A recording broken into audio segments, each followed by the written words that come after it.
Works out well.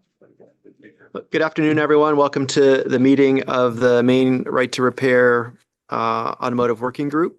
I'm Chris Taub. I'm the Chief Deputy at the Attorney General's Office, and with me is Christina Moylan, who's the Chief of our Consumer Protection Division.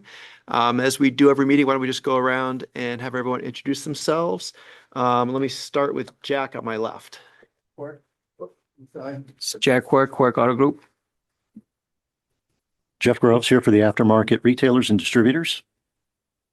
Elizabeth Frazier here for the Alliance of Automotive, Alliance for Automotive, good grief, Alliance for Automotive Innovation, which are the OEMs. There we go. And then online, Brian, do you want to go ahead? Yes, Brian Boggs from Tesla representing vehicle manufacturers. All right, and Lynn? Lynn Gardner, the Director of Legal Affairs for the Bureau of Motor Vehicle, here on behalf of the Secretary of State. Eric? Eric Luftig, Dorman Products, representing the aftermarket parts manufacturers. Katrina? Katrina Fitzgerald, Deputy Director at the Electronic Privacy Information Center, or EPIC. And Michael? Michael Tabetta, Policy Counsel at the ACLU of Maine, here representing consumers. And I think we have Tommy Hickey on. He might not be able to go on camera or be able to talk, but I think he's monitoring the meeting. Yeah, Chris. Hi, Yeah. hi, everyone. I'm on. Okay. I do look like a chipmunk. So I want to see that. face. Yeah, I think Tommy just had 4 wisdom teeth extracted, if I remember. I want to see so. it. Put your camera on. So I'll be doing my best to chime in as needed, but appreciate you everyone allow me to do this. And Tommy Hickey, Mass Director of the Maine Independent Repair Shop Community. Thanks. Great. Thanks, Tommy. All right. So Christina and I circulated a redraft of the report on Tuesday, and we basically accepted all of the previous edits that we were fairly confident that the working group was okay with. And then the red line shows additional edits that have been made since then. And so what I thought might make sense if I just walked through what the additional edits are and explain some of them. And then I think maybe at that point, just open it up for any discussion or questions or conversation that folks want to have about the report. So the first change was just to update sort of the history of the meetings. We included a discussion, and this is on page 4. We included a discussion of our December 20th meeting. And then we just described how we circulated the revised draft on the 14th. And then we have a placeholder here for whatever happens during this meeting and any additional meetings, although I'm hoping maybe it'll just be one more additional meeting. But we'll see. Then on page 5, towards the bottom third, we added a couple sentences that say, given the recommendation that the entity have no rulemaking or enforcement authority, at least initially, the working group did not develop recommendations for establishing compliance standards. The working group expects that the entity will itself assess its needs for authority to develop specific standards for compliance as part of its report addressing compliance issues. And that was something that Christina and I thought should be added in response to at least one or more public comments that we got. I think there were comments that were sort of suggesting why the working group didn't address each of the points that the legislature had directed the working group to consider. And so we thought it might be helpful to point out that really, once we decided that the working group was going to be purely advisory, at that point, it really didn't make sense to specifically address some of these other issues. And then on the top of page 6, Elizabeth had suggested, and I think we all agreed this was a good idea, to clarify that the member of the public should be a resident of Maine. So we included that. And then under that, we included the reason that we were that our recommendation is that there should be a member on the entity that represents a heavy duty vehicle manufacturer, and at least one member who's an owner or operator of an independent repair facility specializing in heavy duty vehicles. And we explained that the reason for that was that we had received information that heavy duty vehicles differ from automobiles in several different respects. the reason that we put that in there is I think we heard some public comments suggesting that the working group didn't have time to consider heavy duty vehicles. And that's why we were including them on the entity. And at least my understanding, and if I'm wrong, certainly we can talk about it. But it didn't feel to me like that was the issue. I felt we did have time to consider heavy duty vehicles. We heard from a number of people. I think the actual reason that we think they should be included on this entity is because there are unique aspects of heavy duty vehicles. And so that's why we thought that people with that specific expertise and background should be included. Then on the top of page 7, there's an addition with a comment that says this is being included for purpose of discussion, because Christine and I weren't sure whether it was safe to say that this was a consensus or not. But this arose out of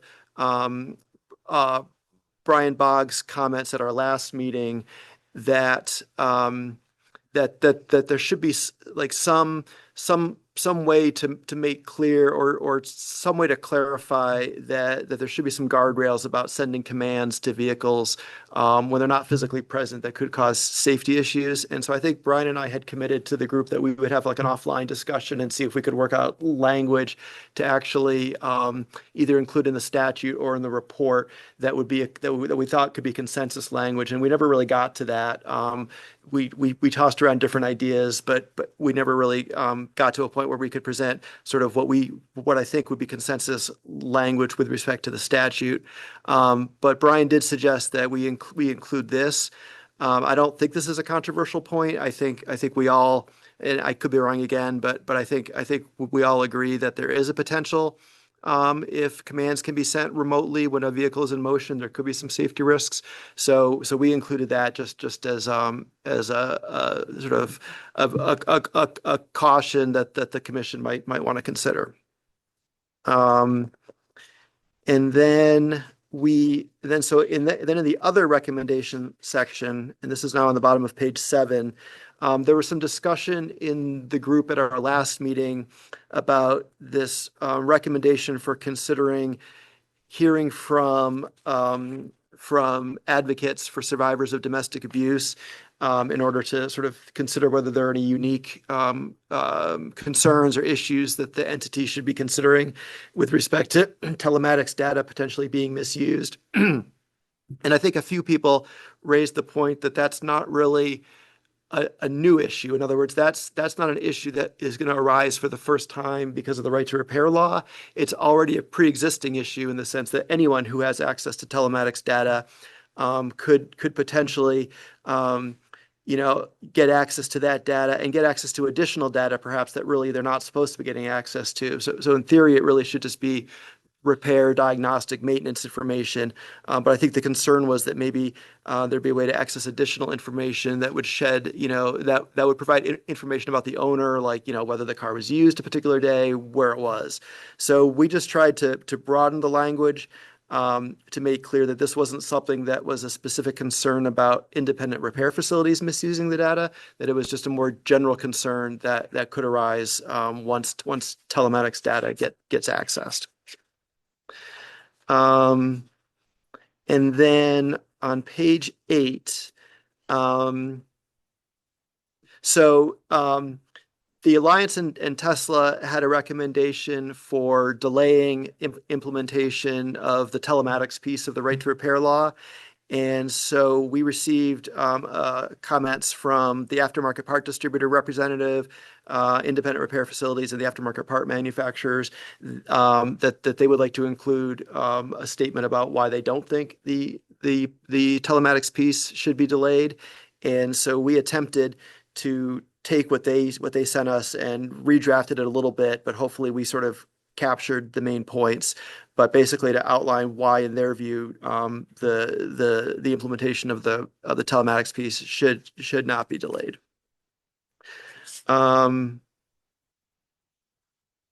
And then the other one, and this was again sort of a response from the aftermarket parts and retailers, the independent repair facilities, and the parts manufacturers, responding to one of Tesla's comments. Tesla has as their recommendation excluding heavy duty vehicles from the law. And so these other members of the group asked to include a response to that as to why they think that heavy-duty vehicles should remain subject to the law. And then on the final page, on page 9, so this goes back to the issue I was talking about before, where Brian and I were trying to find some language that we could insert into the statute to sort of get at this point about certain commands being ones that independent repair facilities wouldn't have to be allowed to send if the dealers were not, if manufacturers didn't allow their own dealers to send those. We really couldn't get to a point where I thought that we'd get consensus on amendments to the statute. So Brian and Tesla are asking or are including their own recommendation that the statute have this additional language put into it about the only commands that would be sent would be those that the manufacturer makes available to its repair shops. And then the last point, so Jack, representing the new motor vehicle dealers, had listed a few different items that he thought the entity should be considering, and we had, I think, a fair amount of discussion about that. My concern, and again, I recognize that, our operating presumption has been that even if it's not a consensus recommendation, we're still going to include recommendations if members of the group think that they're important to include. My concern here is that some of the recommendations from the automotive dealers aren't really about telematics or right to repair. They're really just recommendations for increased regulation of independent repair facilities. And I just don't think that this report should be the vehicle, pardon the pun. I don't think that this report should sort of be the vehicle for recommendations about increased regulation of independent repair facilities. So that's why we struck items 3 through 6, but we did include and reword a little bit the suggestion that the independent entity consider cybersecurity and privacy concerns, because that does seem to be a legitimate issue for the independent entity to be considering. So I think those are the changes. I know that some people might have some additional things that they either want included, or people might have concerns about what we did. So let me just stop there and just throw it open for discussion. I've got one, but no preference. Okay. Yes, thank you. And I actually think this might have been, I think this might have been in the version of the report we had last time, and I just didn't catch it because I see it wasn't in your blue lines this time. So I am referring to on page 6, the 1 to 3rd paragraph down, which talks about why the working group, or sort of, I guess it actually talks about why the independent entity is not given rulemaking authority, and that there was agreement that motor vehicle manufacturers would decide for themselves how to share the data in compliance with the statute. So our concerns with this are really in the first half of the paragraph, not so much in the second half, simply because we don't read Section 6 as being self-executing. It's definitely just a different interpretation of the law. So we wouldn't agree that that is a consensus finding. I don't think this necessarily blows up the whole paragraph. I think it just requires a little tinkering. And I was having a little bit of trouble coming up with some fixed language, because here's what I wrote down. What I basically said was, if the legislature does adopt recommendations to clarify the role of the independent entity, then it is certainly true that entity's role is advisory, and that, and that manufacturers would be deciding for themselves what the vehicle data is to come, et cetera, et cetera. So I think it's just, we would certainly agree that if the recommendations are adopted, that the independent entity is then advisory and doesn't necessarily need rulemaking authority. Agree with all of that. But as it stands today, we just don't agree with the sentence that Section 6 is self-executing. Yeah, Jeff? when I read the first sentence, it seems to me that what it means is that, on basis for the working group's recommendation. So that's the basis that it's self-executing. I mean, I think that's the message to the reader, that if you accept this, then this is self-executing. So I think it already says that, in my opinion. Eric, you have your hand up. It was, Not on this topic. I was just waiting Okay. for additional comment. okay. Do you want to give Jeff, do you mind putting that a different way, maybe? Well, I mean, just looking at on the, maybe it's on the basis, but, on basis for the working group's recommendation that the commission be advisory, is that the statutory provisions requiring motor vehicle manufacturers to provide access, blah, blah, blah, are self-executing. When I read that, what I took from that was, based upon these recommendations, the statute's self-executing. I mean, I think that's what you're trying to say too. Yes, I think we're not talking past each other. Yes, I'm trying to say that assuming the recommendations are adopted and the law is changed, then the group, yes, is advisory and Section 6 is self-executing. As the law is written today, we absolutely do not agree that Section 6 is self-executing.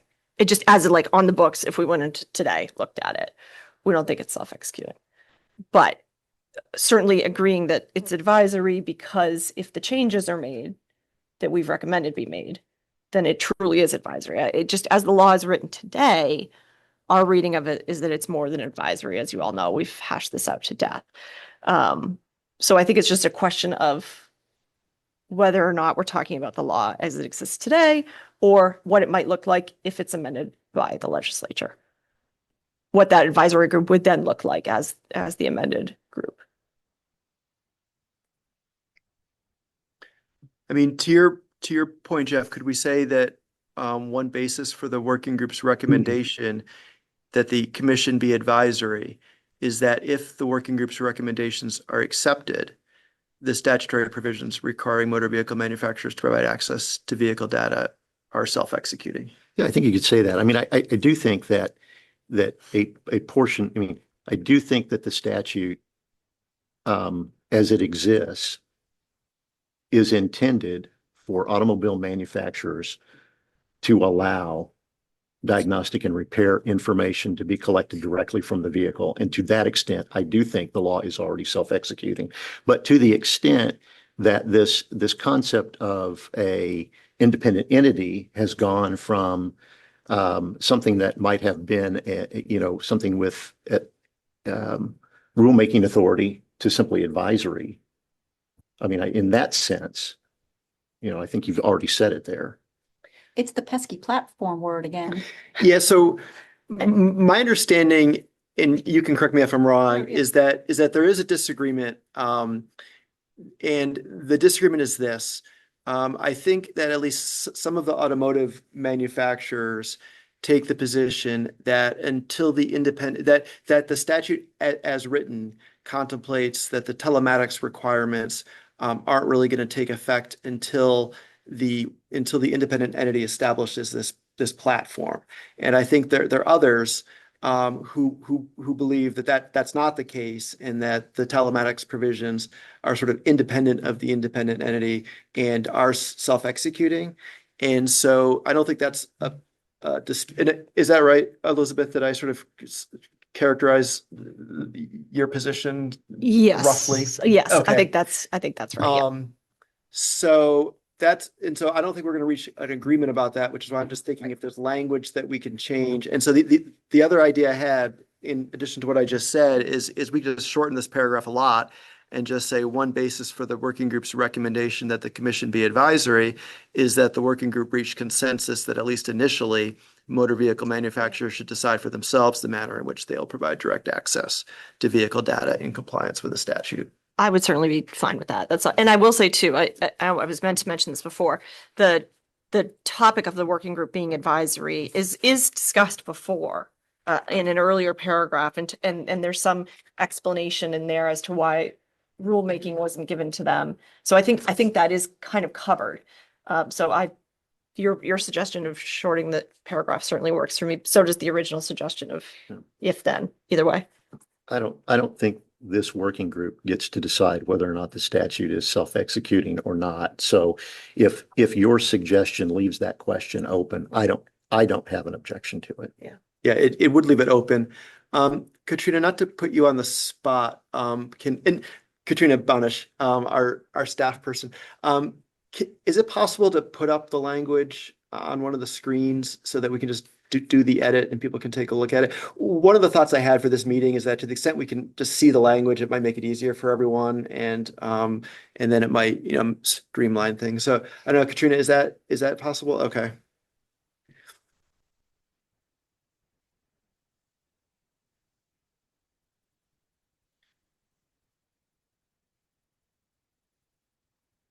And so we're looking at that paragraph that starts on page 6 with one basis for the working group's recommendation. And so what if we said this? So we keep it with one basis for the working group's recommendation that the commission be advisory, and then we strike everything in the rest of that sentence and the entire next sentence.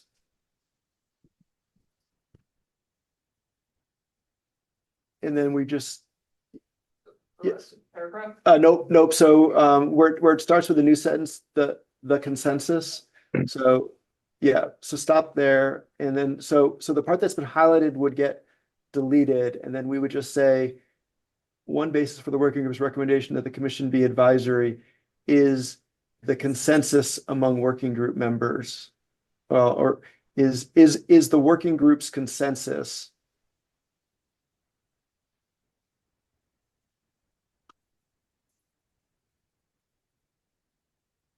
That, at least initially. Yeah. Yeah. You don't need to retype that because that's in the next sentence. I think that works well. Chris, do we think in that last sentence there, it says the consensus among working group members was that at least initially motor vehicle manufacturers should decide for themselves the manner in which they will provide direct access to vehicle data should be the manner in which they will provide access directly from the vehicle? Because I think direct access to vehicle data is a little bit different than direct from the vehicle. So access to information directly emanating from the vehicle is how the statute's written. It might be clear to have put that in the report as well. Okay, yeah, so let's do that in a second. So is the working groups, Katrina, then if you strike the capitalized the,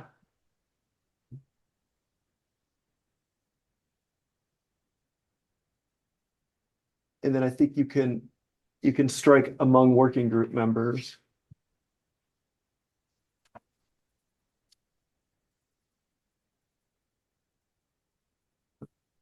And then,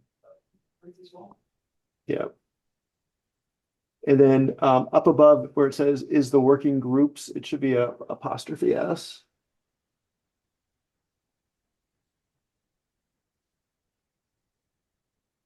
And then I guess the was should get deleted right there. The down one line from where you are. Yeah, right there. And it would be the working group's consensus without a the. Is that right? Yeah, right. So strike the completely. Yeah. And then I think, Tommy, you're suggesting that the word direct, it should say will provide access directly to vehicle data. So it'd There's be language provide inside. access directly from the vehicle. Data emanating directly from the vehicle. Yeah. Yeah, that does match up with the statute. They will provide access. I'm sorry, Tommy, can you say it again the way you were thinking? Yeah, it would be they will provide access Directly from the vehicle. directly from the vehicle.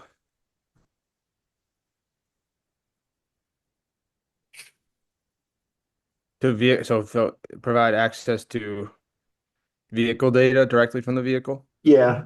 Yeah. Yeah, the way the statute reads in that section is All makes- mechanical data emanating directly from the motor vehicle. Even section 6. Yeah.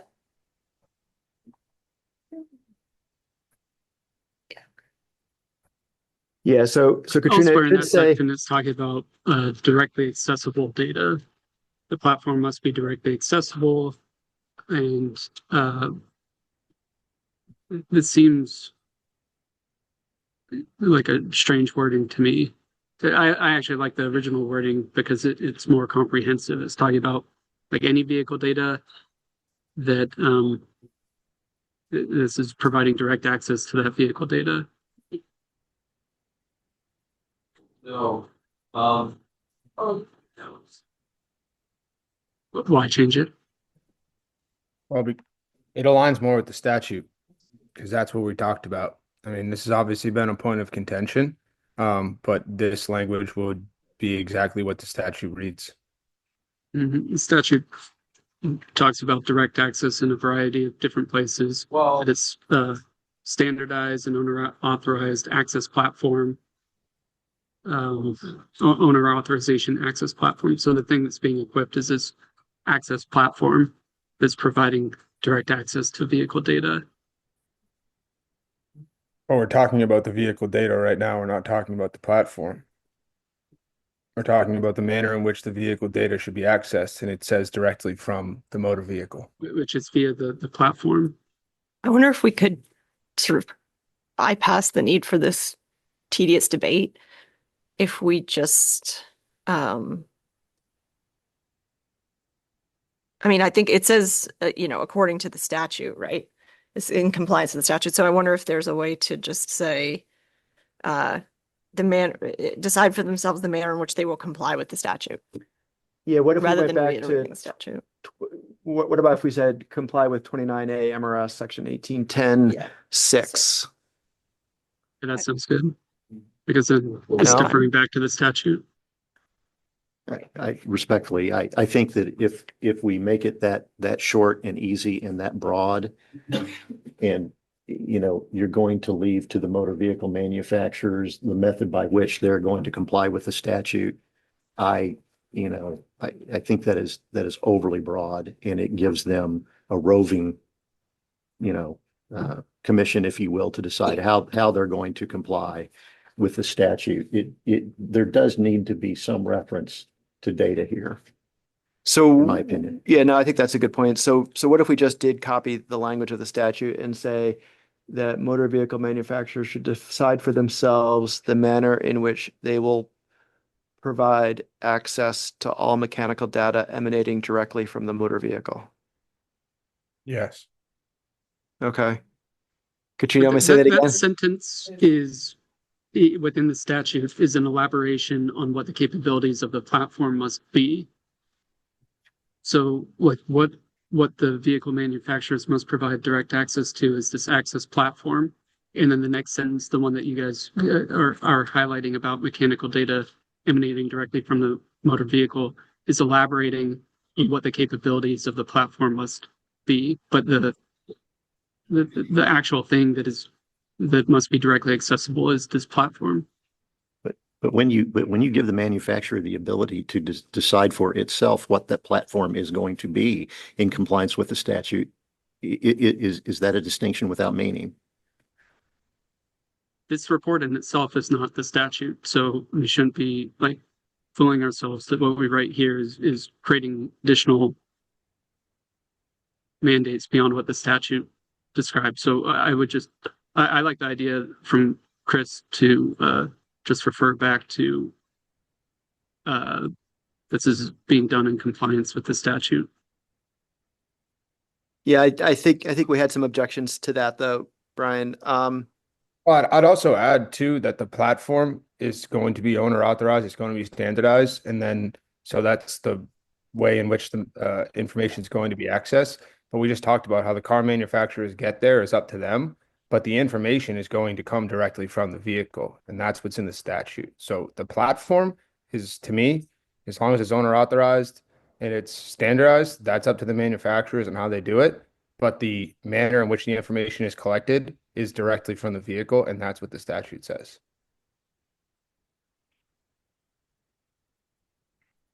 mean, just to back up, I think a few meetings ago, I think we all agreed that while some folks might not think this is a good idea, the statute does require direct access to the vehicle data. And so if that is what we all think the statute says, I guess I'm not sure what the concern is about sort of the language that we have up on the screen right now. Are you talking about that was before we redlined? No, I'm sorry. I don't know why we can't use your suggestion, Tommy. So they'll decide for themselves the manner in which they'll provide access directly, that they'll provide access to All mechanical data. to all mechanical data directly from the Emanating, vehicle emanating. emanating. Yeah. Where can you elaborate on where the definition of direct access versus indirect access is?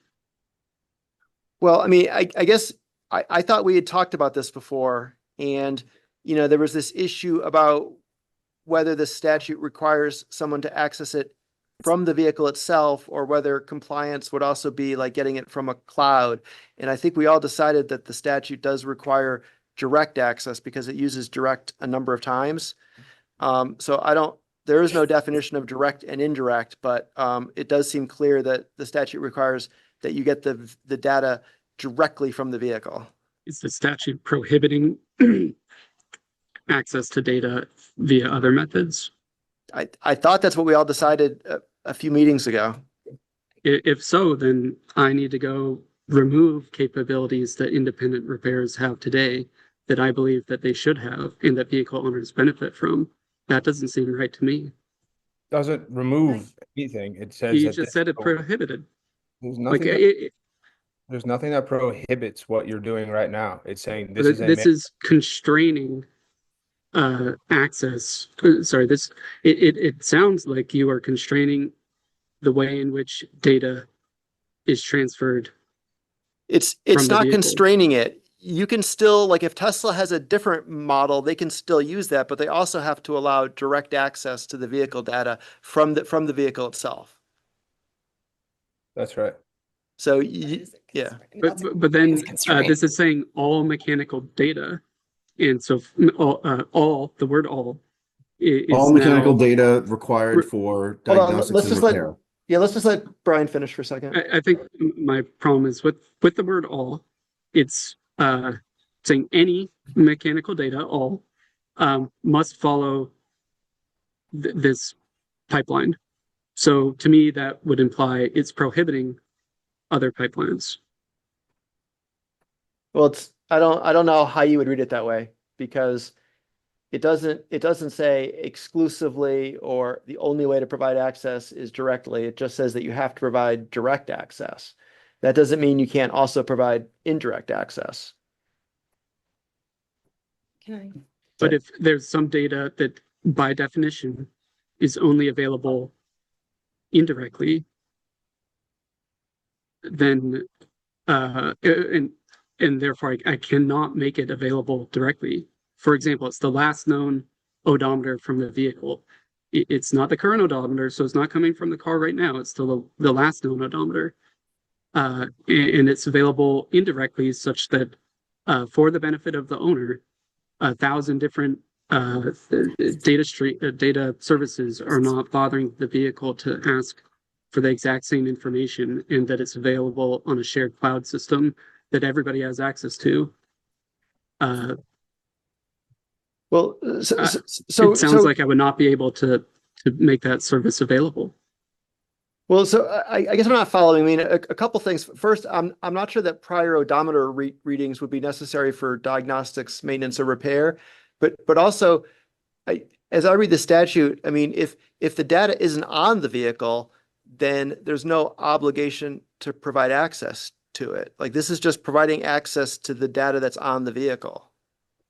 But a company would still be free. The data had been transmitted from the vehicle, so it had previously emanated from the vehicle. And this is saying all mechanical data emanating from the vehicle. So at one point in time, it emanated from the vehicle. And yes, actually, it'd be great to hear from Tommy or others. I would think that they for sure would classify previous odometer reading as within the world of diagnostics, repair, and maintenance. But I could be mistaken on that. I mean, Yeah, Eric? could it be as simple as all mechanical data emanating directly or indirectly from the vehicle? And I guess it's in the definition of mechanical data, but you know, in order for diagnostics and repair in compliance with the statute. Is it as simple as that? Adding direct or indirect? Now you get it all. Well, So I'm I hesitant to add indirect because that's not in the statute. And Brian, I'm still not really understanding your concern. I mean, this isn't exclusive. So if you want to give folks access to prior odometer readings, you can still do that. I mean, I guess I'm not understanding like why this would be are a you problem. saying I could do that? And this is not what I would actually do, but you're saying it would be allowed for a vehicle manufacturer to make that available to their authorized dealers, but not to independent repairs because it's not directly coming from the car? If it's, I mean, I guess it's going to depend, I guess, to some extent on whether it's necessary for diagnostics, repairs, and maintenance. But I don't think old odometer readings would fall into that category.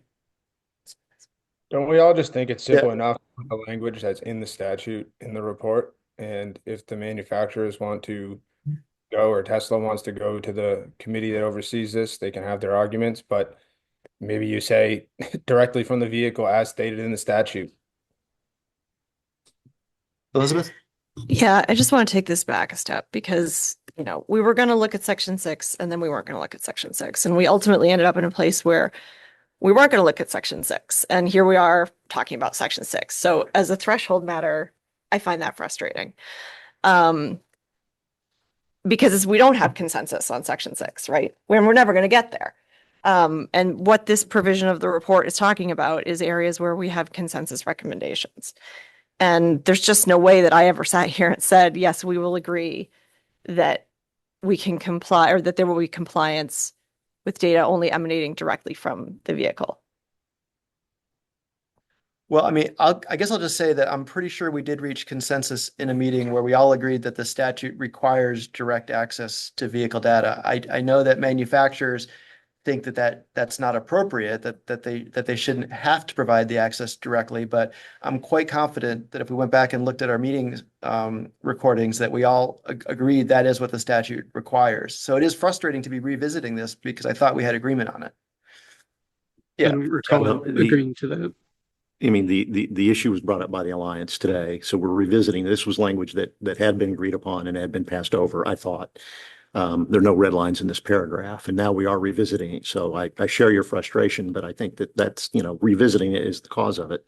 But what I think, though, honestly, is that this specifies what they must do in providing direct access, but it doesn't preclude them from providing indirect access in a manner that makes sense to them at all. It's not mutually exclusive language. Brian's trying to read this as if it is mutually exclusive.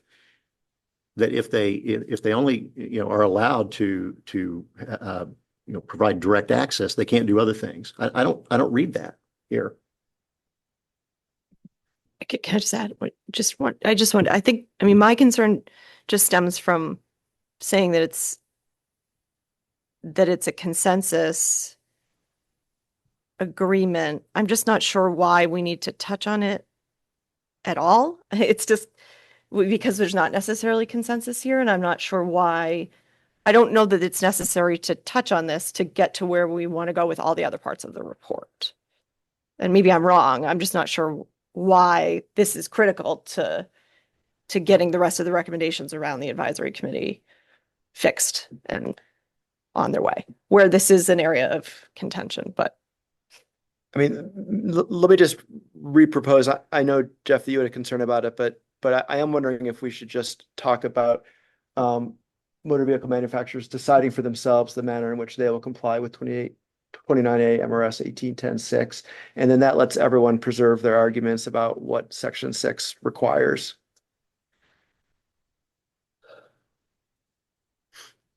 Well, I think if you take that statement in a vacuum, it is literally a statement that, I'm sorry.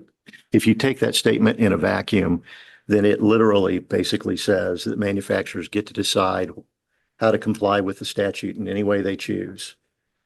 And and perhaps what that means is not allowing direct access to the vehicle.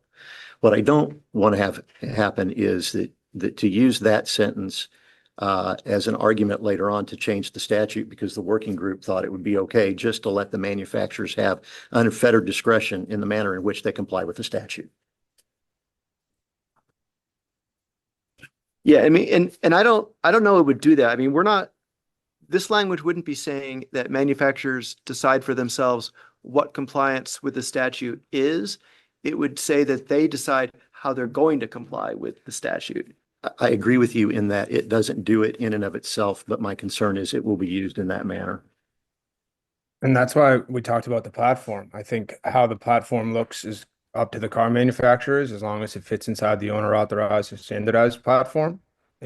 But the data has to come directly from the vehicle, which is what we've spoken about. Now, maybe if you take this out of the consensus aspect, but that's what we all agreed the statute says. Now, whether the manufacturers agree with that is different than what the statute actually says, because I think we were all in agreement that the statute is clear. It is directly from the vehicle. So upon further reading, I think it's okay for this red line here, which is repeating what the statute states, because when I read the statute, the sentence in question, the platform must be capable of securely communicating all mechanical data directly from emanating directly from the vehicle. That last portion is describing the scope of what the platform must be capable of communicating. And the scope is that it must communicate all mechanical data that has emanated directly from the vehicle. So I don't actually read it as saying the platform must and only must provide access via direct connection to the vehicle, but rather that the scope is any mechanical data emanating or that has emanated directly from the vehicle must be within the scope. So I think your red line is okay. And because it is referencing back to the wording of the statute, and that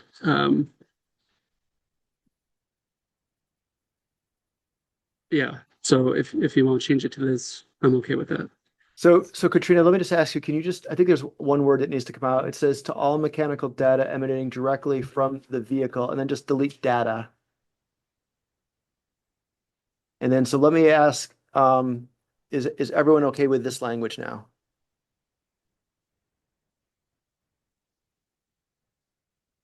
Any objections to it? Better question. All right, I'm gonna assume we have consensus on this language, and thanks everyone for bearing with that discussion. I'm glad we were able to get to a place where we could all agree to it. All right, so Elizabeth, were there any, just since you started out, were there any other things you wanted to bring up with respect to the report? Yeah, it's just, this is general. There are a few places where we've said like maybe, or, initially, and I don't have any specific recommendations for where to remove those, but I think it would, to the extent, you're kind of going back through it, if there are areas where we could be a little more like certain in our recommendation, instead of taking out a maybe, I think it would just be helpful to the legislative committee when they get it. It was just there were a couple of places, and I'll try to. Yeah, maybe during the meeting, if you could. Yeah, I if could you just pull them out. Yeah, flag that those. was really it. Okay. Jeff, did you have anything you want to raise? Yeah, so I have I think 3 items, Chris. And take them kind of out of order if it's okay with you. Sure. Apologize for that. I would like to revisit the language in the other recommendations section at the bottom of page 7 that is in this latest draft. And the sentence is, because any person who has access to vehicle data could potentially misuse that data to obtain information regarding the vehicle's operator, and because such misuse by a perpetrator of domestic abuse could pose safety concerns.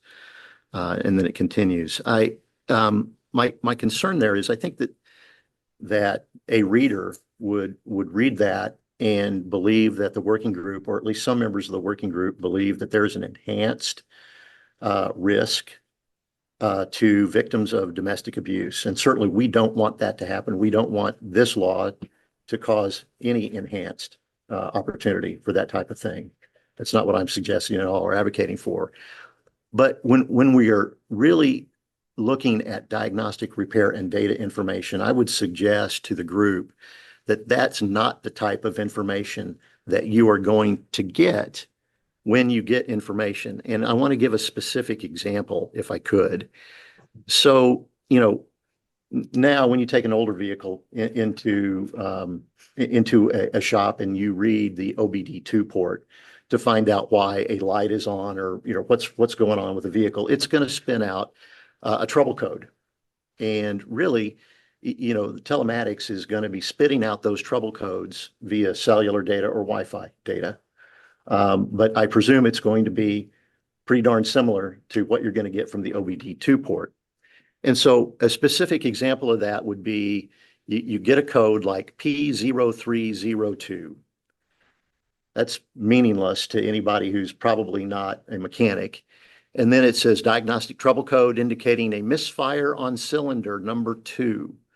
And then it would include additional data like the engine RPMs, the coolant temperature, and the oxygen sensor voltage.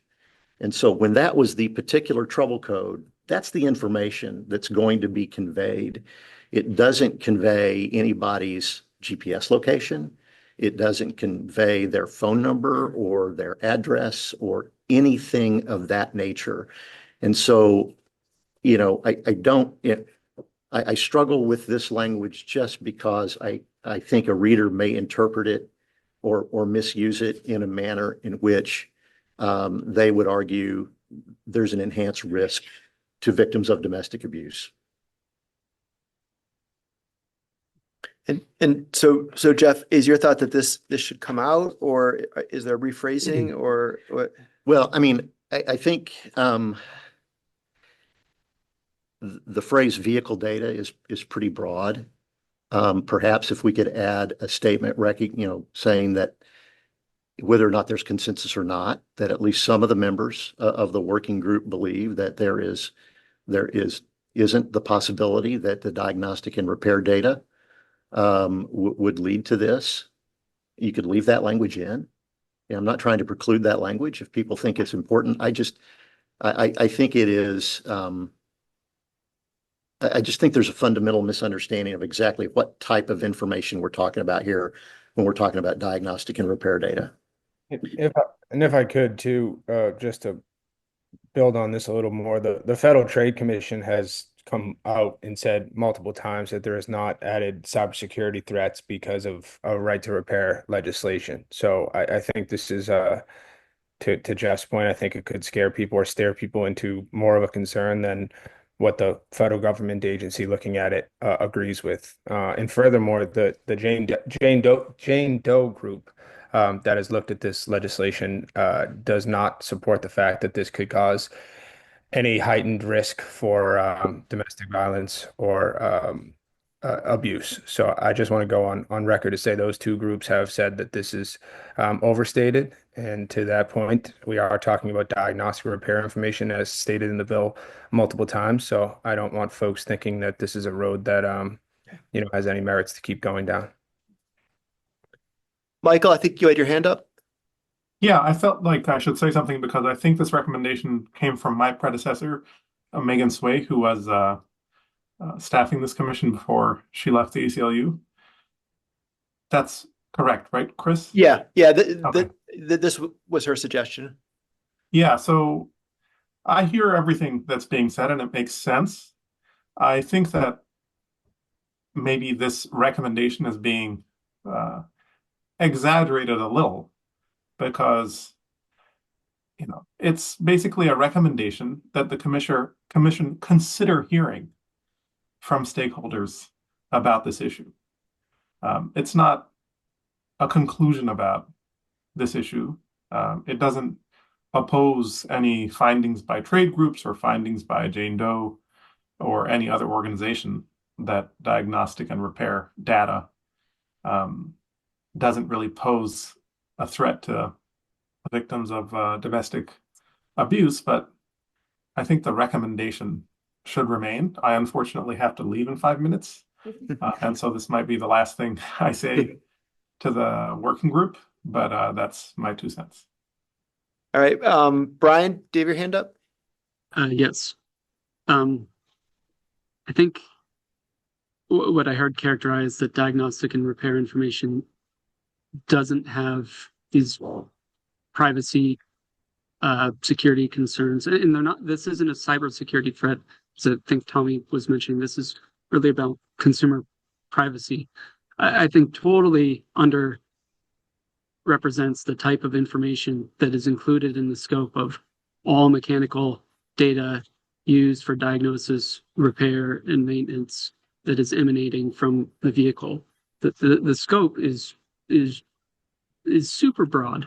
And even if I were to pick a very narrow item, I heard RPM listed as an example piece of information that is available and would be emanating directly from the vehicle and is used for diagnostics and repair and maintenance, and therefore would be included within the scope of this statute. If I look at RPM over time, I can see when a vehicle was started and when it was stopped, which means I can determine when did the user begin their drive, when did they end their drive. And if you look at that on a pattern of days, you can determine when the person tends to drive to work, when they tend to drive home. And so I actually think it's very important that the commission, and as Michael mentioned, it's pretty passive language here. It's just saying that they consider looking into this. I actually think they should for sure look into what are the right types of protections that should be put in place for the people, and the people being like any repair facility. I'm not talking about independent repairs. And the wording here, I don't think it's highlighting that this is unique to independent repairs. It says because any person who has access to this vehicle data could potentially misuse the data. And they might not even be misusing it themselves, but rather it might not be stored in a secure manner. And so an unauthorized person could potentially get access to it within the shop or something of that matter. So I actually think my whole point here is I think the characterization that diagnostic and repair information does not carry these risks is totally incorrect, and that it is important that the commission consider these risks. Elizabeth, did you have something? Yeah, not necessarily specific to the issue of domestic violence, but just on the GPS question, I wanted to revisit that because I think I heard Jeff say that GPS information would not be the kind of thing that's included in diagnostic maintenance and repair information. And during the many hearings and work sessions on this statute at the legislature last year, one of the things we heard early on was that one of the disadvantages that's out there right now is this idea that, well, you could be driving by, I drive a Subaru, so say I'm driving by Charlie's Subaru, it's where I bought it. And Charlie's could send me a little message that pops up on my screen that says, hey, we see that your oil level is low, you're nearby, would you like to come in, whatever. And there's a competitive disadvantage there because that's information that only Subaru has. And, VIP or Joe's car wouldn't be able to send me the same type of thing because that's information they don't have. And that's certainly GPS reliant data with regard to the proximity of the vehicle to the repair shop. So I just wanted to see if I could get a better sense maybe about how you see GPS data as falling under the category of diagnostic repair and maintenance. Traditionally, these trouble codes come in 4 kind of categories. You get a P, a B, a C, or a U, a powertrain, a body, a chassis, or a network communication. And then there are 4 characters after that. The second character indicating whether the code is generic or specific to the manufacturer. The third character specifies the subsystem, such as a fuel or ignition system. And the last 2 identifying the exact problem with the subsystem. So, when somebody gets a P0302 code, or another type of code, that absolutely does not contain any GPS information. It contains very technical information with respect to what's wrong with the car and what I might look to if I'm a mechanic to fix that car, and would allow an independent shop to get that information telematically via a Wi-Fi connection or cell connection if the owner authorized it. And so I think it's completely a difference there. With respect to the issue that you mentioned, the manufacturer's, I guess, able to do that because, they put a cell function, a 4G in the vehicle, and they know where you're at, and they can send you that message. But unless you allow your independent repairer to send you that message, they're not going to be able to do that. They're not going to have any of that information. Yeah, sure. I understand that sounds like that's limited to trouble codes, but we're talking about all data emanating from the vehicle. So we're not talking about just limited to trouble codes. I think all data is a broad term, and I think it includes other things that we're not talking about here when we talk about diagnostic and repair information. And in response to Brian's comment, I'm familiar with a few states' privacy laws, California in particular, when I had to help O'Reilly Auto Parts define a compliant program for the CCPA and then the CPRA. But RPMs was not a specific item that was listed as something that was personally identifiable information. I'm not aware of that being an item in any state's privacy legislation, and I doubt if it's going to be one in Maine's either. But I think what Brian is saying is somebody who's really super smart and understands how RPMs work. Maybe they could figure that out. I don't know, but that is really beyond the pale here, and is probably an example of a bridge too far, in my opinion. Katrina, I think there were 2 people with their hands up. Who had their hand up first? Lynn, do you have your hand up? Hi. Hi, Lynn. Hi, this is Lynn Gardner. I just wanted to say that my recollection of how this came about was there was discussion about who was going to be on this advisory panel. And one of the issues was whether or not they should actually have advocates such as advocates for survivors of domestic abuse. And my recollection is that Megan's position was no, that they don't have a big enough role to actually be at the table. They should simply be heard from so that those concerns are not lost. And I'm wondering if there's a way to just sort of rephrase this language a little bit to maintain that recommendation to be there, but maybe if we talk a little more about how, any kind of data transfer poses inherent risks that someone who shouldn't get it will get it and will misuse it. So I'm just wondering if the language could be tweaked a little bit to help folks come to a consensus on that, rather than removing it entirely. Thanks, Lynn. Brian?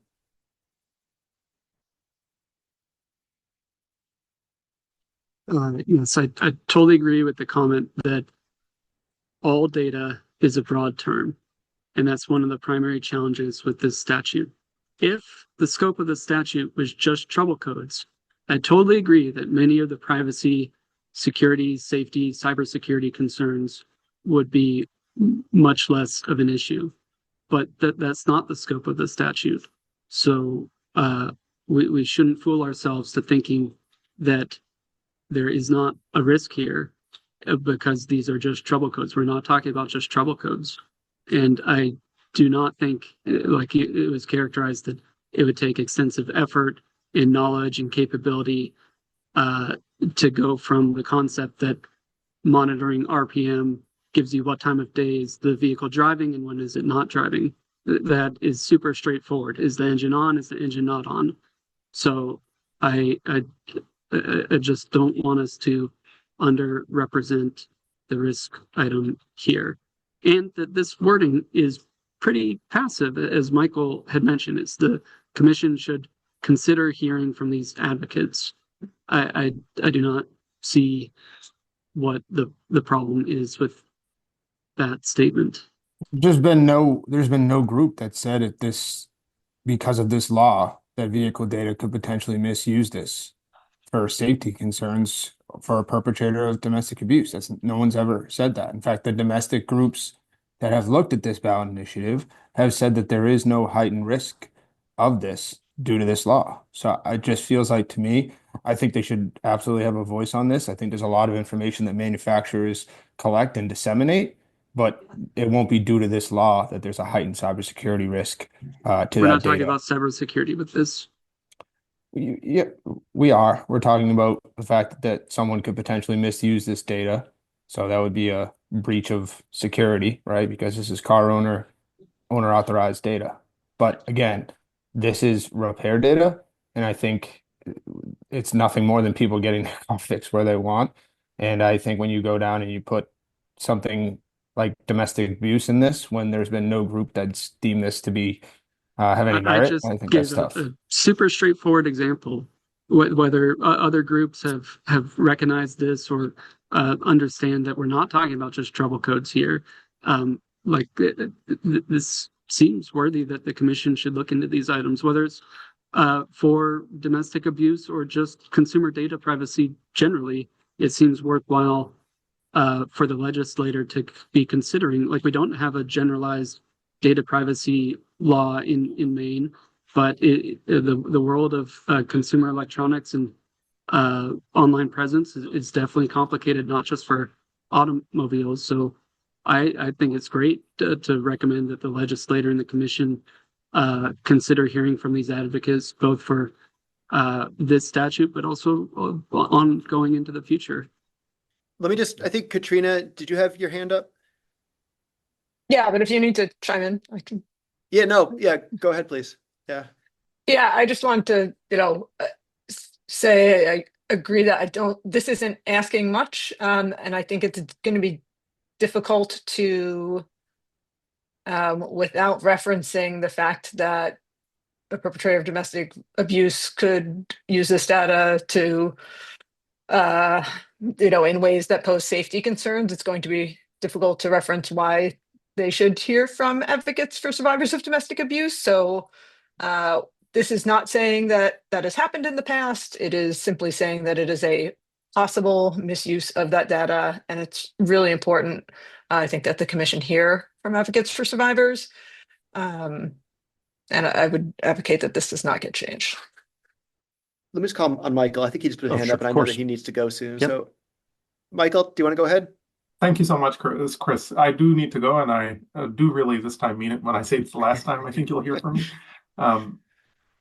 If Tommy and others who want this sentence removed are so sure that there's no real risk, then what's the fear? It seems like the fear is just the presence of domestic violence as a phrase in this report will somehow discredit the right to repair movement. And I don't think that fear is legitimate enough to take out this very, very small ask, which is let the commission hear from some people who have expertise in this area, and that's really it. And so my final request for all my colleagues on this committee, on this working group, is to say, please retain this sentence, and we'll know once the commission hears from people with expertise in this area what the actual implications are. So Thank you. to answer you, Michael, before you go really quick, Yeah. my concern and my comments are not to exclude this kind of testimony or this type of thing. That's not what I'm talking about. And it's not my concern. My concern is that language, specifically language referencing domestic abuse and victims of domestic abuse, will be misused in the future by others who will point to language in this report to say, see, the right to repair is unsafe.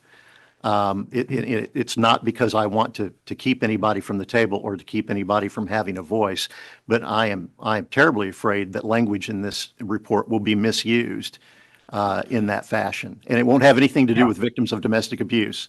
I There'll be others understand. making the Minimize- comments. I understand. If I could quickly respond to that.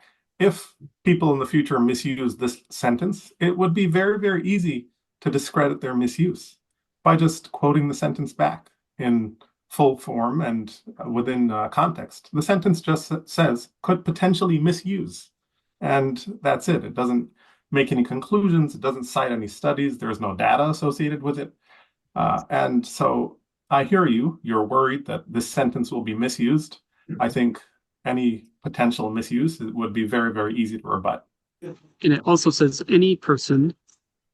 So can your Right. fears be alleviated by having after any person from a manufacturer authorized dealer or an independent repair facility, and then the sentence continues on. So yes, it's redundant with any person, but it's really highlighting that this is not actually talking about independent repair facilities. It's talking about any person who has access to this data, and that the concerns are relevant for any person. I hear you, Brian, and I appreciate that. And in some extent, I agree with you. But this report is a report about the right to repair law and how the right to repair law is going to be enforced. And so I don't know how you can decouple those things in that way and just say, for this piece, it's neutral. For the rest, we're dealing with these right to repair issues. But for this one sentence, we're not.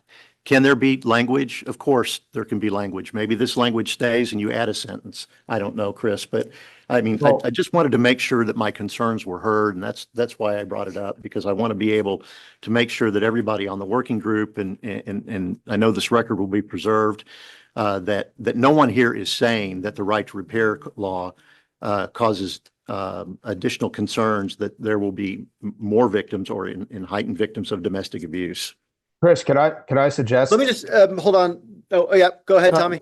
I'm just thinking about suggesting, in order to make this holistic, is to say that telematic systems or manufacturers' capabilities to collect information could pose a risk on this. Because to Jeff's point, I don't want to connect folks to the right to repair and domestic violence when domestic violence groups have said that this is not a concern of theirs. And so, I understand that there's always a cybersecurity risk in anything that you're doing when you have a transfer of data. So I think we should make this holistic and to say that telematic systems or information that manufacturers collect wirelessly, a holistic approach there.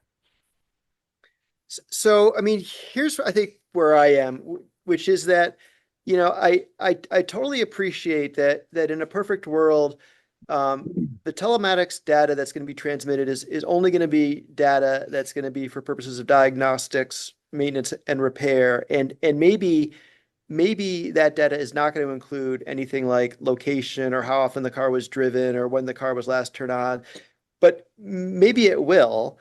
And I'm also concerned that once there's access to the telematics data, it might be that people can find ways to get access to data that they really shouldn't have. So, in theory, they're only getting access for maintenance, diagnosis, and repair. But once they have access to this platform, maybe they're able to pull other information. And so I don't feel like I can sit here and say that there is no risk to victims or survivors of domestic abuse. And since I can't say that, because I just don't know one way or the other, I don't feel right taking this recommendation out. Yeah, Christina? Well, I was just going to go back to, so there have been two concrete suggestions floated. One was Lynn's suggestion that the language be tweaked a little bit, I think, to maybe soften the message about the potential of domestic abuse. And I'm hearing that the proponents of this language, that doesn't work for them. But I think Jeff had another suggestion, which is that you could add a sentence, because this is in the other recommendation section, it's not in the consensus section. So if there were a follow-up sentence that said, other members of the group pointed out that there have been no, complaints or evidence. Well, I mean, you do the language, Jeff, that would be better. But I just wonder if Yeah, the no, group that- would be okay with that. Yeah, that's where I was headed. Oh, I'm sorry. No, that's okay.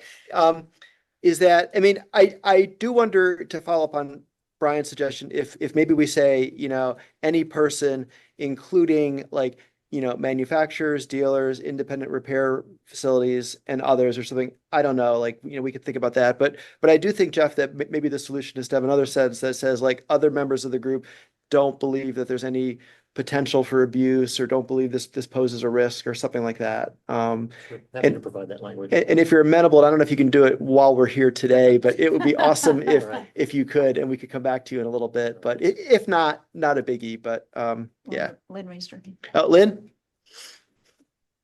Hi, I just wanted to clarify, it wasn't really my suggestion to soften the language on domestic abuse. It was to sort of spread out the, not that it's so specific that this transfer of data about the vehicle diagnostics is so especially dangerous, but to spread that out in a way, use language to say that, as with any data transfer, this poses a risk.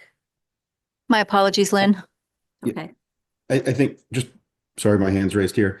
Just to echo or build on that, I think it kind of ties with what Tommy was saying as well, that it's not right to repair. It's any and all data, even with how the OEs deal with this today. It's not specific to right to repair. I think that's right. And so I think what I'm thinking is that I would add something like, because any person, including manufacturers, dealers, independent repair facilities, and others, who have access to vehicle data, could potentially misuse the data. So I think it's important to make clear this isn't just an independent repair facility issue. This is an issue that is going to apply to anyone who's got access to it. And then I think adding a sentence or two that Jeff can propose to make clear that some members of the group don't think that this really is a concern. Is that agreeable to everyone? Okay, I'm not hearing any objections. Unfortunately, Jeff also has the next topic. Yeah. Do we want to skip over you, Jeff, for now and come back to you? We'll try to walk and chew gum. Okay. All right, next item that, thank you. I wanted to, you added some language at the top of page 7, Chris, for discussion, and so I'd like to discuss it. Sure. And I'm not quite sure, I guess, exactly what we're getting at here. I know you worked on this maybe with Brian, but it seemed to me like when we talked about, and maybe I'm just misunderstanding or misremembering, but when we talked about this potential issue, there was some discussion about, there are some commands that you just wouldn't inherently ever send to a vehicle under certain circumstances. And that's really kind of what we were driving at here.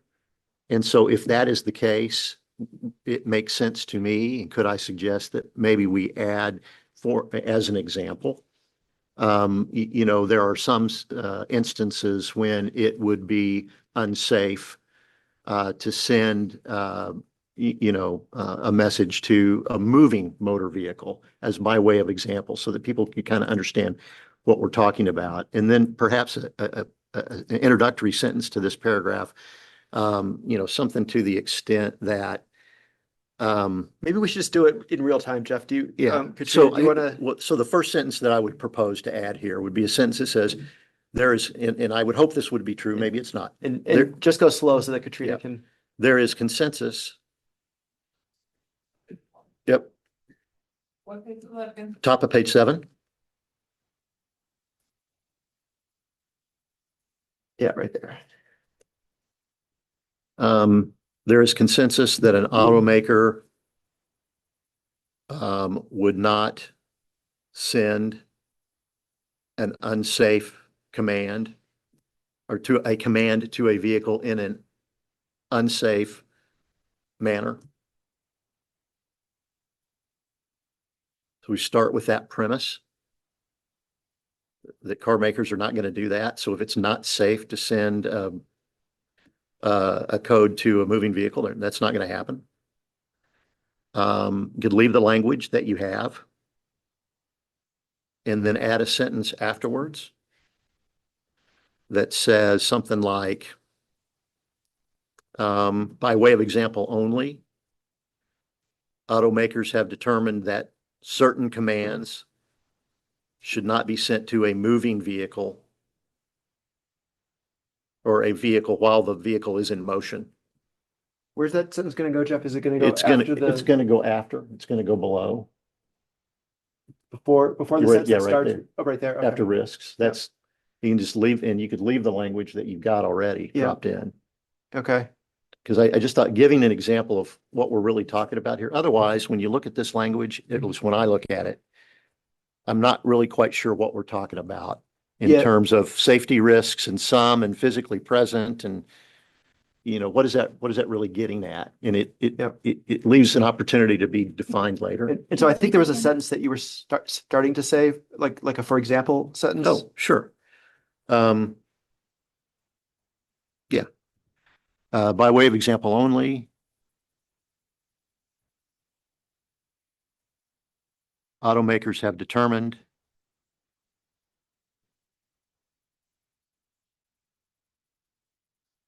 that certain commands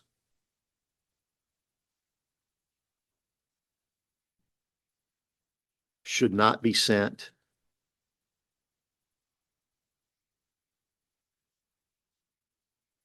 to a vehicle while the vehicle is in motion.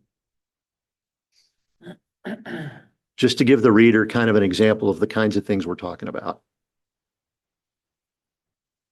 Yeah, I mean, that seems fine to me. Does anyone have any objections to that language?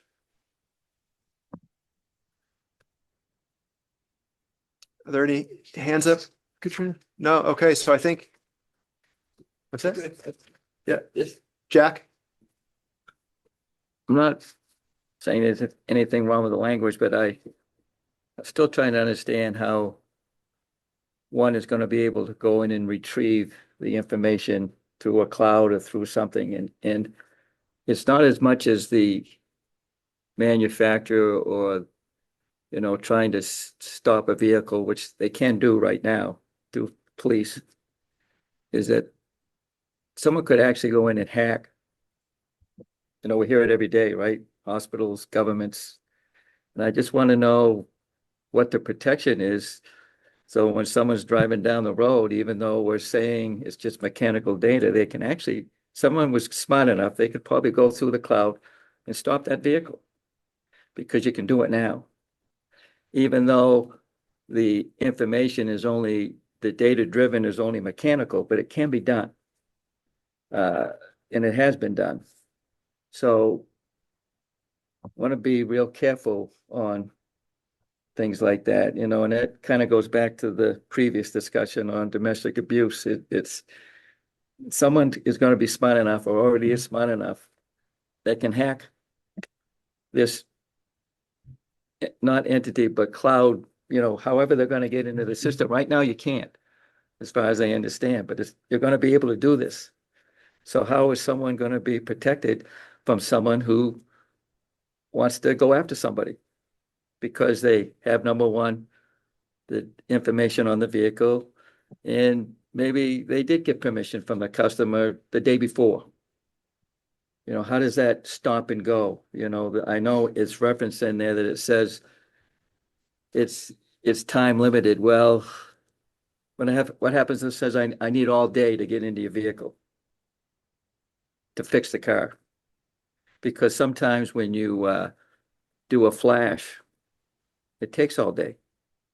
And I'm not against the bill itself. I'm just more concerned because as some of the things I see day to day that goes on with customers, they are concerned about their data. We haven't signed a form saying that. So anyways, I'm just throwing that out there.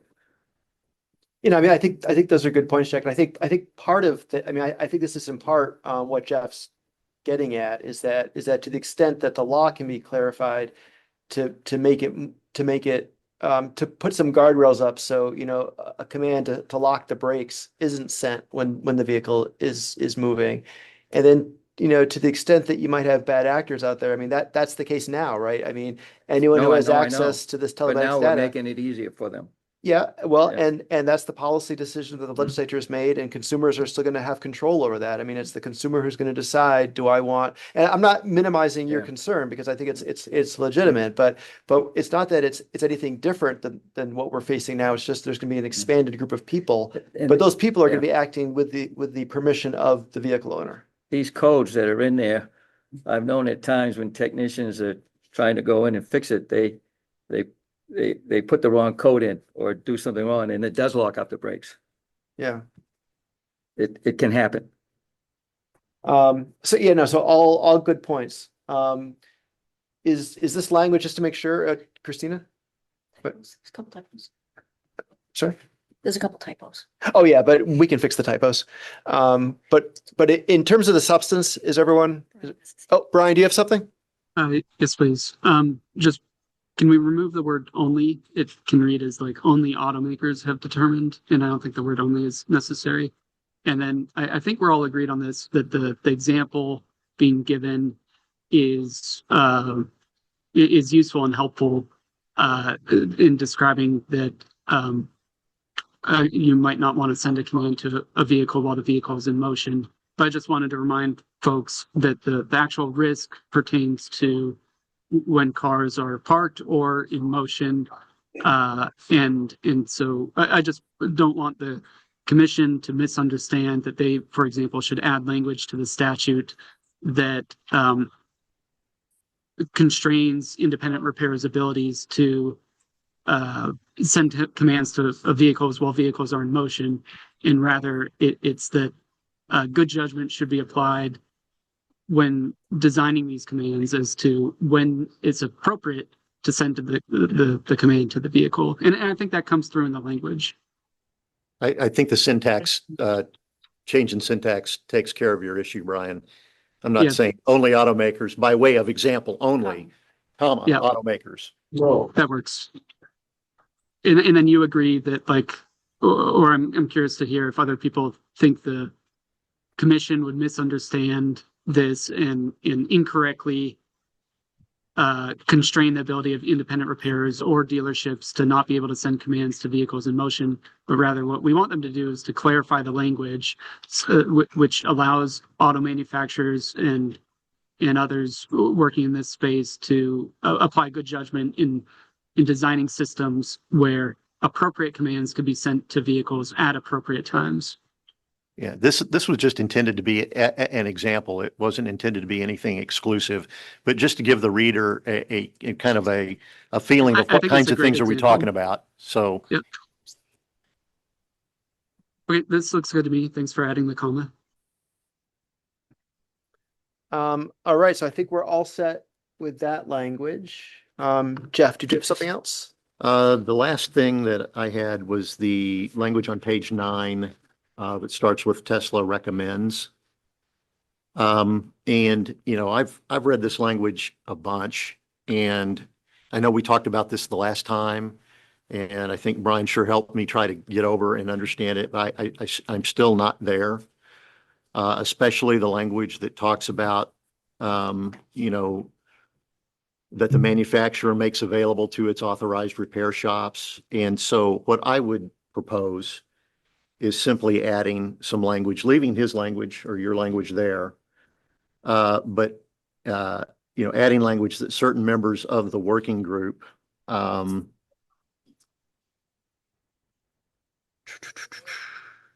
believe that the language is ambiguous and would caution the legislature in making any such amendment without fully understanding the implications regarding owners having the ability to directly access diagnostic and repair data. Yeah, Christina, are you able to put that up there? Would this be at the end after Tesla containment? I think, Yeah, just add a sentence. Yeah, I below, think would just add a below all of sentence. it. New paragraph, is that what you're saying? You can, yeah. I think a new paragraph. Okay. You want to read it again, Jeff? Yeah, I mean, I would probably just say that,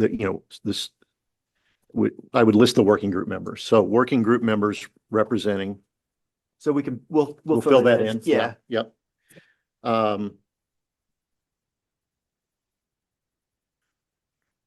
Believe this language is ambiguous. How about this proposed language? Perfect.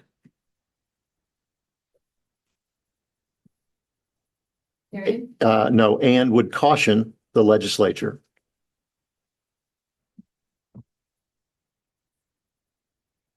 in making any such amendment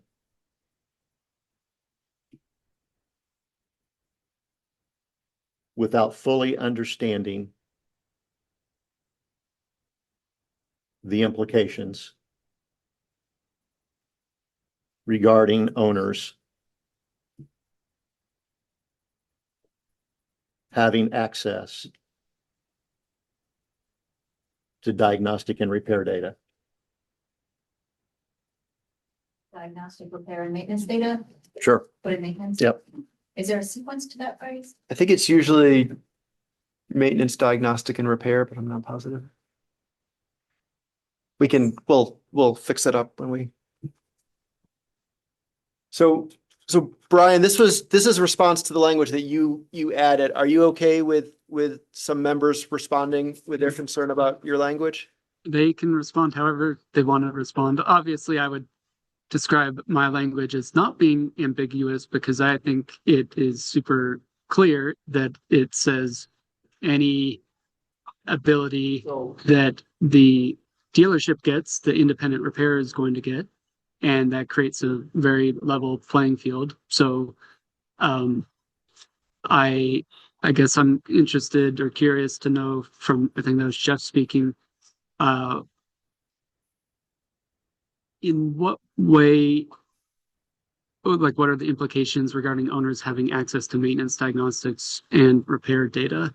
Yep. They would have like the dealerships and independent repairs for like any type of maintenance, diagnostic, and repair data that they all have equal access to it.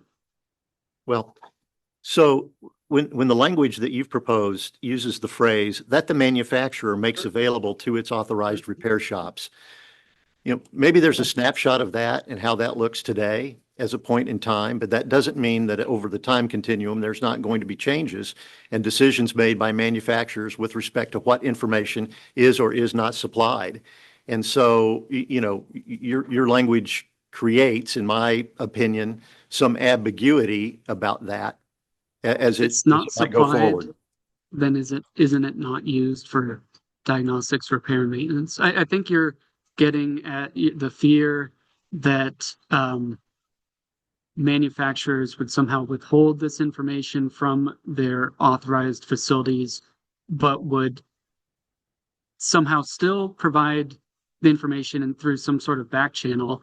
And I would say, okay, if they're doing it through some back channel, it's still access that they are providing to this authorized repair shop. So therefore that access would be available to the independent repair. So I would say no back channel exists because access is access and everybody gets the same thing. But I don't think we need to argue on this because obviously we're in different spots. But we talked about this, Brian, at the last meeting. And when you're talking about access to must include the ability to receive data, you're kind of contradicting what we talked about, which is information coming directly from the vehicle. So you're actually tying send commands into receiving data, which is first off problematic to us. And then secondly, the ability to send commands as the dealer. I contend to the fact that we don't believe that manufacturers in the future will share all commands with their dealers. They will do them automatically over the air. So I think we talked about something that access must include the ability to send commands just as a car manufacturer does themselves. I think that's something we'd be comfortable with, but we would not be comfortable in receiving only the ability to send commands just as the dealers do. So I'm just wondering, I mean, I think there is sort of some disagreement about whether we need the language, whether it's ambiguous, but it sounds like Brian, you're okay with the other members putting in that language. So I wasn't trying to argue with it. I was just trying to better that's totally understand fair. the implications that Jeff was worried about. I'm just cognizant of everyone's time, and I just don't want to get into a debate if we don't need to have it. And so it seems like we're okay with that responsive language. Jeff, anything else from you? I'm just working on the other So language. we'll come back to that. Did anyone else have anything that they wanted? Yeah, Eric?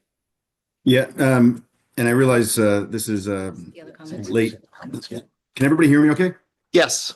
Yeah, I realize it's somewhat late to the game, but as I was going back through one last time and also thinking about the testimony of Voight way back when, the testimony of Dan, who talked about his role with tools, I'm wondering if we could get consensus to add one more person to the proposed independent commission that represents tool manufacturers, because they play such a vital role in being able to take the manufacturer's data and allow the shops to do the work that they do. It was brought up several different times through the testimony, and I just think that there could be good added perspective by having a seat dedicated to, be it an HD or a light duty automotive, I don't care. I mean, and it could be, Nautel or Bosch, or it could be even Dan himself, who has a lot of knowledge with the company he represents, Diesel Laptops.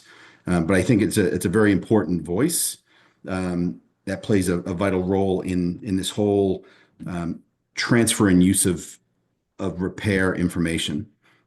I bring it up here to see if I can get quick consensus. If not, if there's going to be a lot of discussion, debate, then maybe it can't be included. But I'd like to make that suggestion or that consideration. And Eric, just to make sure I understand, when you say tool manufacturers, we're not talking about people who make the wrenches and no, these are the screwdrivers. These are the people who make like the scanning tools and the tools Correct. that this read the is like information. what Voight would use to be able to get data from Ford, to be able to diagnose vehicles in his facility. It's not, he might get tools directly from Ford, or he might use third-party tools that are made by Autel, Bosch, Snap-on, Diesel Laptops, so on and so forth. So they're, it's not considered an automotive part, like that's what I'm part of, but it's a key player in this whole, ecosphere of how do you get information from the manufacturers that can get to the independent repair shops to do the work that they do. So they're diagnostic tool manufacturers. That's what they make. They're it's a whole, that is how the majority of independent repair shops today do what they do. So I want to put it out there. So Dan, who presented, I think we all heard him the last session when we had open to the public. That's what his business, as he described, does for heavy duty. They manufacture the tools that the heavy duty independent shops use to diagnose and repair, across different makes and models. Does anyone have any concerns about adding a person who represents diagnostic tool manufacturers? Can it be consolidated into the language for item C? There's a member already representing aftermarket parts manufacturers, and then under line B, and then line C is aftermarket parts distributors and retailers and tool manufacturers. Because this, it's actually interesting that the parts are listed on here twice, given that the primary group, the primary focus of this advisory board is around the telematics portion. So does it need it to be another line item, or can it just be one member representing aftermarket parts Yeah, so it's or unique. tools? It's uniquely different than aftermarket parts in the sense that it's, an aftermarket part is, is a, I don't want to say consumable, but it's not, the tool is the communication vehicle separate from that of a part that's actually being purchased and put on a vehicle. Maybe the way to do it, Brian, is it's, two members representing aftermarket parts and or tool manufacturers. It is uniquely different. Let me just Yeah. ask Elizabeth, yeah. Oh, Oh, no, no, for I was sure. just going to ask if, I think if everyone who's not speaking could just mute their phone, there's a little bit of background noise. Awesome. Thank Thanks, you. Brian. Yeah, I mean, if we're gonna, I don't like putting it like in the same line item. I think if we're gonna do this, because then we could end up with two aftermarket parts manufacturers. So I guess if we're gonna do this, my thought is we do it as a separate item, that we have a member representing manufacturers of what diagnostic tools. Yeah, and my at least my experience, I don't think it's going to matter whether it be a heavy duty or a commercial light duty vehicle. I think at the end of the day, they'd have broad perspective just because that's what they do. They just target different areas. So I think it could be left open to represent, it could be somebody either from heavy duty or light duty. But again, I think it's another piece of the puzzle, and again, reflecting on some of the testimonies that we heard. So Brian, are you okay with that if we add that additional member? Yes. Right. Is there anyone else who has any objection to that? All right. So Katrina, could we add, I think it might make sense to do it as a new C. So yeah. So like under B, like do a line break after B. Or a new D. We can just and so one member representing diagnostic tool manufacturers. If we're adding that member, I'm curious to hear the group's thoughts on NASTIF, which is a nonprofit organization that works with the independent aftermarket diagnostic tool group as well as vehicle manufacturers, specifically in the area of right to repair, to try and identify gaps and close those gaps. And it's a very productive working relationship. Would they be considered as part of this line we just added, or should it be an additional line? I actually think their input would be useful. Representing. I would see it as uniquely different. Uniquely different, so a unique line? Or are you saying unneeded? No, I mean, I'm representation? saying uniquely different than a tool manufacturer would be NASTIF. I can't speak in detail to whether NASTIF would add value or not. Is that a trade organization of diagnostic tool manufacturers?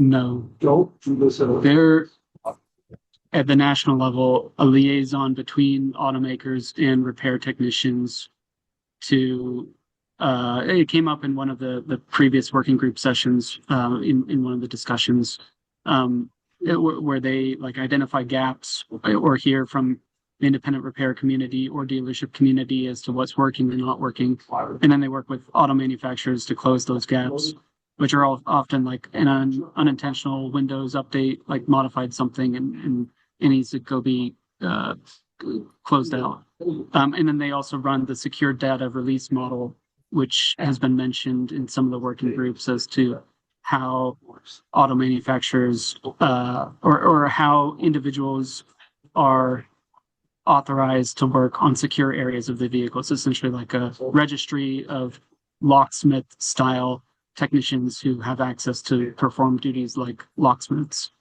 I'm just curious to hear from the group as to whether it would be useful to include them or not, given that they are working in this similar space with diagnostic tool manufacturers, and that it goes very well working with them. Absolutely. And I know that you spend a lot of. I guess I don't mind. I mean, how many members do we have if we add these two folks on Which there? is a great point. Like I didn't mean to say, oh, we should just keep adding one member after another. So that's why I was interested to hear feedback on The other from thing- the rest of the group. The other thing, Brian, is that the commission could always hear from representatives of that entity, even if one of them isn't actually on the commission. So they could still take advantage of their expertise. And I'm only saying that just because I am kind of cognizant of, it is going to potentially be challenging to find people that are willing to serve Right. on this commission. And Isn't so I'm that just true trying to, then for the diagnostic tool manufacturers? Like the commission can also hear from them. So do we That's why I need to increase the number of members? yeah, I mean, I don't have a strong feeling either way. If people think, Wait, so Makes Brian, sense. you approved it, but then because the NASTIP didn't get approved, now you want to take it off? I'm just asking for everyone's opinion. yeah.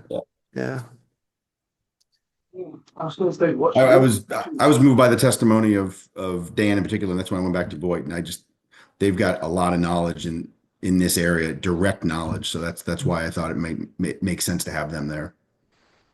NASTIF, I liked what you just said, Chris, about could be consulted as needed. I guess, I mean, And I have a question for Chris. If the commission decides it needs to expand its membership in like 2 years from now, they realize they need more people. What does that process look like?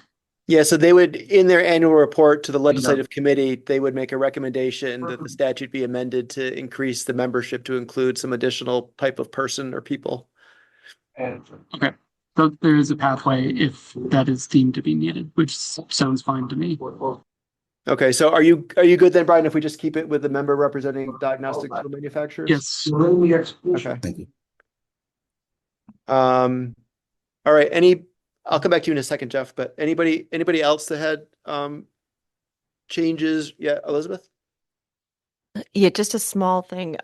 Could we possibly, trying to find it here, add the word main to before independent repair facilities in line E for the working group. So 2 members representing independent repair facilities, at least one of whom is an owner or operator of a facility. I'm proposing, could we insert the word main in front of independent? So say 2 members representing main independent repair, or however you want to word that, main independent repair facilities, at least one of whom is an owner or operator of a facility. I mean, you could do the same thing for motor vehicle dealers too, of course. Yeah, no, I think that's a good idea. So I think we're on the bottom of page 5. Yep. Line D. So 3 members representing main independent repair facilities. Yes, thank you. Yes. I think that's I'm assuming that's non-controversial. Yeah, thanks, Katrina.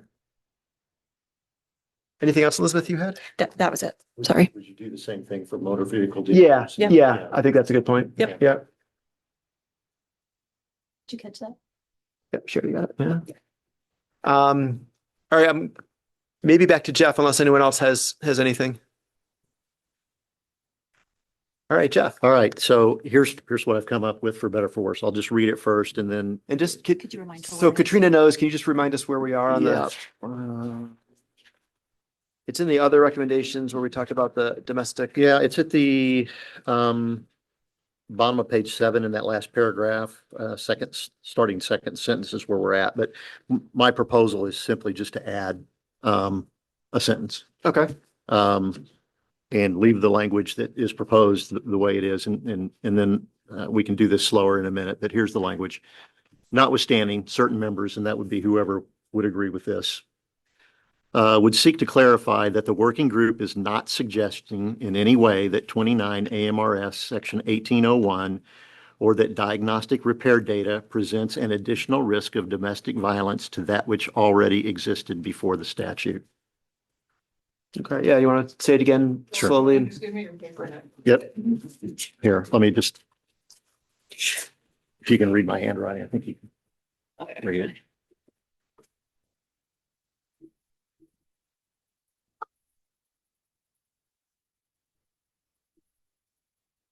Put it here, correct, Jeff?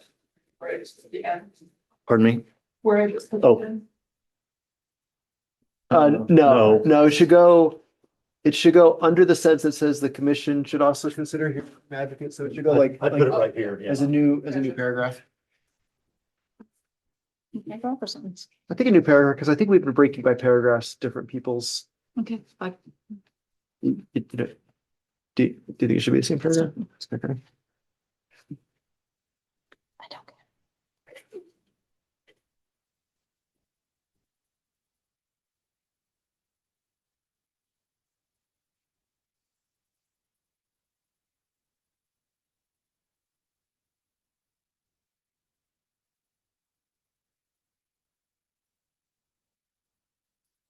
Elizabeth, did you find any places where you think like the maybe or the? I did just find a couple of places. I think it might have been the first version with a little bit more. So I Okay. went through it again and I also saw a couple. I think make sense on the electronic document. Oh, she's got it up. Yeah, I think the places where I found it makes sense. Okay. It couldn't hurt me to do it quick. Because yeah, I didn't.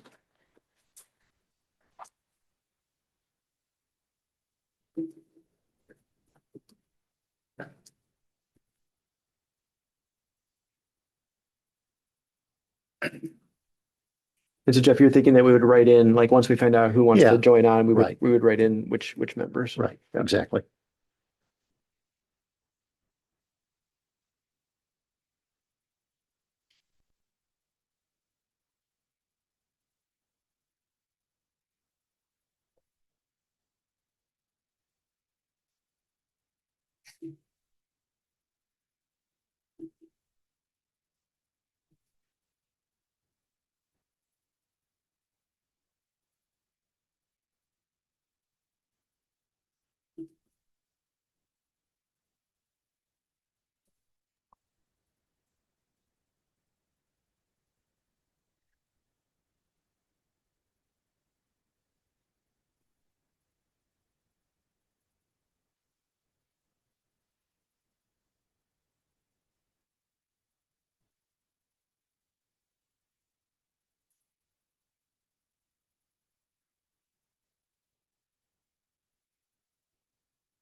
Is that it? Is there? Unless I missed some of your words. Yeah, obviously notwithstanding will be one word. I'd probably take out in any way. Now that I look at that again, because I think it says it fine without that phrase. First three words in the second line. Change row to 2.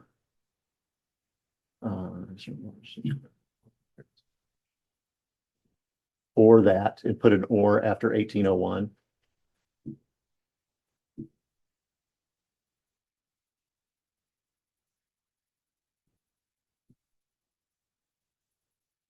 And then bottom line just be 2. Just a little cleanup. Should we get rid of There's an extra space. this that too? Between or and that, there's a space. Yeah. I would, Some people. I'd get rid of that that's right there too, Katrina. That's right next to the totally or correct. that you're on. Yeah. And then it should be, 29A thank you. has to be hyphenated. And no period after A.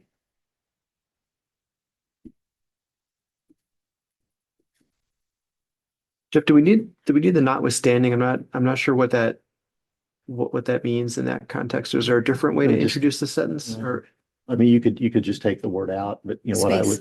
I was intending to link it to the paragraph above. Yeah, And I think in the second line, it should be repair data presents, should be a additional risk or an, I don't know. I think Anne. Yeah. And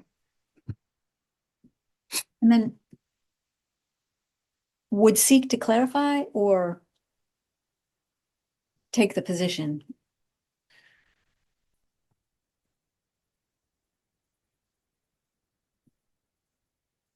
Well, what I'm trying to convey here is, and I didn't hear this in anyone's comments, that anyone is suggesting that the right to repair law or diagnostic and repair data in and of itself creates additional risk of domestic abuse.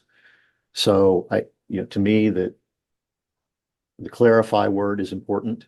I'm not trying to get anybody to say that there's no risk, but that they're not saying that there's an additional risk.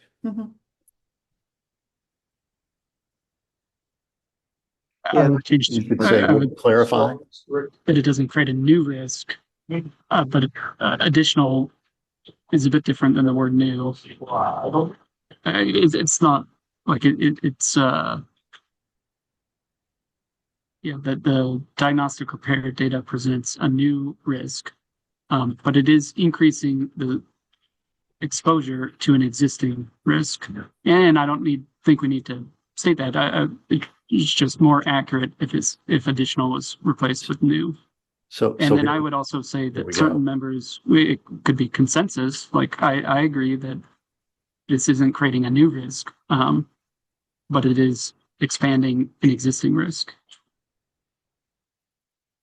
I disagree. And I think that that's exactly why I had a problem with the language in the paragraph above to begin with, that someone would use that to make that argument. And you just made it. Yeah, I don't think there's any reason to add that when we haven't concluded that. Which is fine. Then it can just remain as certain members. yeah, Gina, fine with it written as is here. 29A has no space. Thanks. So are people okay with this language as it's showing up on the screen now? Seems like it. We need to figure out which members. Yeah. Yeah, I mean, there's a couple of ways we can do that. We can do that now, or people can just email Christina and me before the next meeting, which if they want to sign on, I don't know if people want to think about it or not, but I mean, yeah, I don't know. Jeff, what do you think? Do you want to just decide now who's going to be signing on, or? I mean, all I can do is decide for Yeah, the aftermarket retailers and distributors. Why don't we- I'm Oh, sorry. signing on. okay. All right, so Eric, Jeff, Yep. Myself, Tommy Hickey. Tommy. I would assume Tim would, but I don't know. All right, we can need to check with ask him. Tim. Or maybe do you want to check with him and Yeah, I can let check us with him. know? Sure. Okay, so it's basically the same. It's probably gonna be the same people that that are doing those other recommendations. At a that- minimum. Yeah, okay. All right, excellent. I just search for maybe. Yeah, Katrina, can you just do a search for maybe? Maybe? Yeah. Oh, God. Why? Oh, God.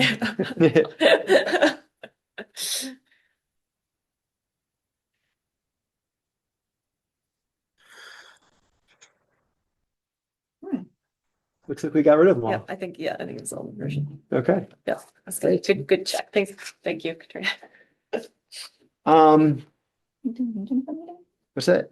Well, I think unfortunately we probably do need another meeting because I think we need to present like a final draft with the exhibits attached and just have a formal vote. I mean, I feel bad dragging people in, and I'm thinking maybe a lot of people are gonna find it maybe as a meeting that they would want to attend remotely. I don't know. I mean, this is kind of new to me, but I feel like we need to clean it up. We need to find out about Tim if he's going to sign on. I think there's a few places where we need to tinker with the language a little bit, like so I think we need one more meeting, unfortunately. But I think that should be a short meeting. I think what we'll do now is Christine and I will go back. We'll clean up all the language. we'll finalize it. We might make it look more like a report, like we might have like a cover page and like some other bells and whistles in it. I don't know. We'll have, I think there's 2 exhibits that get attached to it. One is the recommendations for the statute, and I think there was like one other exhibit. I can't remember what it is now. Probably the law. Maybe the law, yeah. And then we'll circulate that in advance of the next meeting. And then I think at that meeting, it will basically be if there are any like last minute like things that we need to change. And if they're not, then I think we just vote to adopt the report. And then Christine and I will send it to the legislative committee. Does that approach okay with everyone? And again, I'm sorry we have to have one more meeting, but I just don't think there's any way to avoid that.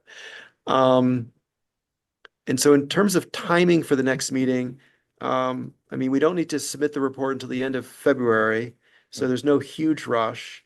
You know, I don't know, we've been sort of meeting every 2 to 3 weeks. Do people want to have like the next meeting in 2 to 3 weeks? Does that make sense? Is there any strong preference for a particular time frame? No, I'll just mention that just for general scheduling purposes, the legislature, I understand, is looking to take off the week of February vacation. So they are not going to be around that week, which is the week of the 17th of February, just in case you're like, oh, we need a committee room or we don't want Yeah. to worry about.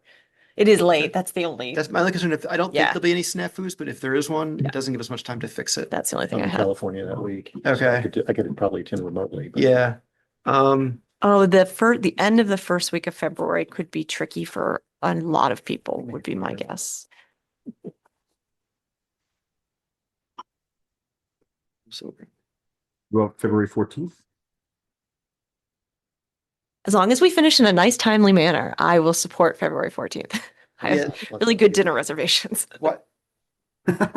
Why don't I send her out an email saying the week of February 10th, and then people can let us know what days in that week are gonna work. And then, so we'll plan on scheduling it sometime the week of February 10th. Does that sound good? Okay. Perfect. All right. I think this was really a great meeting. I think we got everything we need to get done. I think we're in good shape with the report and the draft statute. Is there anything else folks want to bring up or address before we adjourn? All right, we're adjourned. Thanks very much, everyone. Have a good weekend.